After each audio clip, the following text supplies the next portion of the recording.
কুরবানির ঈদকে সামনে রেখে জমে উঠেছে নারায়ণগঞ্জ সিদ্ধিরগঞ্জ থানাধীন নাবানা সিটির গরুর হাট। ক্রেতাদের জন্য বিশেষ আকর্ষণ হিসেবে গরু কিনলেই মিলছে নানা ধরনের পুরস্কার।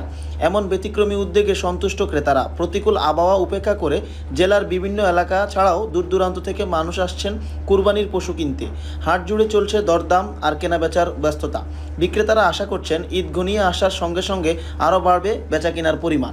আমরা হাট কমিটি মিলে সিদ্ধান্ত নিয়েছি, যেহেতু গতবার আমরা R15 ভার্সন 3টা দিয়েছিলাম, তো এবার আমাদের হাট কমিটির সিদ্ধান্ত হয়েছে যে আমরা একটা পুরস্কারে আবদ্ধ না থেকে আমরা পুরস্কারের সংখ্যা বাড়াবো। হ্যাঁ, এটা আসলে প্রত্যেকবারই ডিপেন্ড করবে আমাদের আসলে সিদ্ধান্তের উপরে।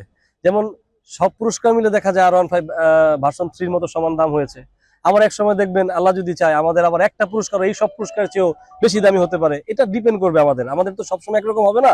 তবে এবার যেটা আমাদের হয়েছে একটু ডিফারেন্ট হয়েছে। আপনারা জানেন যে iPhone 17 Pro Max কমলা সুন্দরীকে আমরা দিচ্ছি। হ্যাঁ, এরপরে হচ্ছে আমাদের একটা বাইক আছে, প্রায় স্পোর্টস কোয়ালিটির বাইক। আপনার হচ্ছে তারপর ডাবল ডোর ফ্রিজ, ওভেন, তারপরে হচ্ছে টেলিভিশন। আমরা অনেক পুরস্কারই রেখেছি এবার। গতবার যেরকম একটা ছিল যে আমরা শুধু একজন পাইলো, আমরা পেলাম না, ওই তাদের যেই ইচ্ছাটা ছিল সেই ইচ্ছাটাকে সম্মান জানিয়ে আমরা এবার পুরস্কারের সংখ্যা বাড়িয়েছি। ইনশাল্লাহ সামনে এটা সিদ্ধান্তের উপর ডিপেন্ড করবে, বাড়বে না কমবে।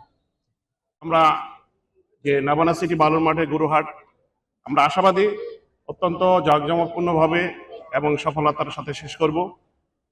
এবং এই হাটে আমি মনে করি যে স্বাদ এবং সাধ্যের মধ্যে সামঞ্জস্য রেখে আমাদের ব্যবস্থা করা হয়েছে। আপনি বলেন সর্বোপরি নিরাপত্তার বলবেন, নিরাপত্তার ফ্যাসিলিটি আছে, আপনার অন্যান্য যে ফ্যাসিলিটি আছে, নাগরিক সুবিধা, আমি মনে করি এই নারায়ণগঞ্জ না, আমার মনে হয় বাংলাদেশের মধ্যে একটা পছন্দশীল এবং উল্লেখযোগ্য হাট হিসেবে এই নাবানা সিটি হাটটা আপনাদের কাছে চিহ্নিত হবে। দর্শক, নারায়ণগঞ্জ থেকে দৈনিক গণকণ্ঠ, মারুফ আলম।